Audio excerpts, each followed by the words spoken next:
Chapter 39, To-Shay. On the way to school, I wonder about taking the long way, like through Mexico. When I arrive, the first thing I see is Albert, who has a black eye. Albert, Keisha says, when are you going to teach those boys a lesson? It's nothing, he says, all serious, and then gets happy. Look, he holds up a big sign for me. Allie is your ally. Give her your vote. You made me a poster for the election, I ask, smiling. I know I'm going to lose, but this makes it okay. Thank you, Albert. He looks proud. But why does it say my name twice? Your name is a homonym. I should know better than to question Albert. You know, a word with the same spelling but different sounds and meanings. Ally, A-L-L-Y, spells your name, but it also spells ally with a long I sound at the end. An ally is someone who is on your side, someone who sticks by you, like allies in war. Shay comes by with Jessica. She looks at the poster, then at the three of us. Good luck, six-legged freak. I guess Allie will get 3 votes anyway. After they leave, I look at the three of us and think about how there are 3 primary colors, yellow, blue, and red. Those 3 colors create every other color ever. Keisha goes over to talk to Suki while I take a deep breath and turn to Albert. I know I'm going to lose, and Shay will never let me forget it. I look down at the desk and see Albert's sign, but at least I'll have a poster. I smile at him. Can I bring it home? Yes, but you can't give up, Albert says. Okay, well, maybe you're right, Albert, but you shouldn't give up either. I'm not nominated for class president. I pointed his black eye. But you got beat up again, didn't you? He shifts his weight and looks away. It's hardly the same, he says. And I feel sad that he doesn't see that it isn't too different. Then Keisha returns. Are you ready for today? No, I shake my head. Ready for public humiliation? How do I get into these things? She leans over and whispers, you'll do a good job. Albert and I are voting for you no matter what you say in your speech. I half smile. What if I say you have to lick the lunch tables clean? Well, I just won't do it. That will be easy, Keisha says, pushing my shoulder. Albert adds, it depends on what we have for lunch that day. We laugh. I'm happy that he doesn't seem mad about my questioning him. Mr. Daniels is wearing a George Washington tie. He gets up and calls Shay to present first. I notice she is dressed in red, white, and blue. I look down. I didn't even think about wearing anything special.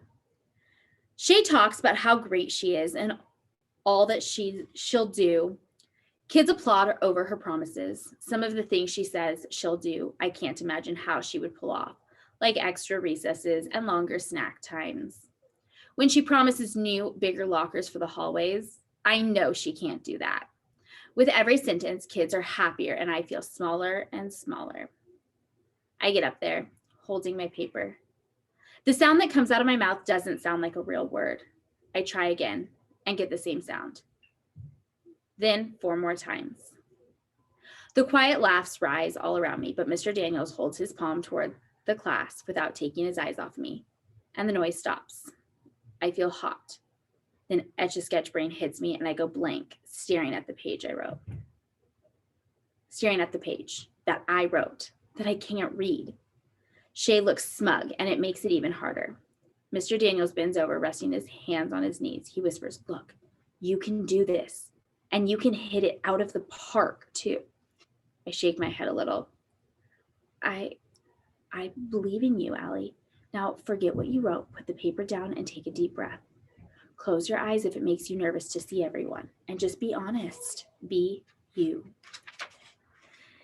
He slides the paper out of my hands, and I stand there silent for too long. I do close my eyes, wishing it would block their view of me as well. Mr. Daniels' voice is gentle, almost a whisper. I want to be president of the class because I think it will be fun, and I think I would like it, I say, eyes still closed. Good. Keep going, he says.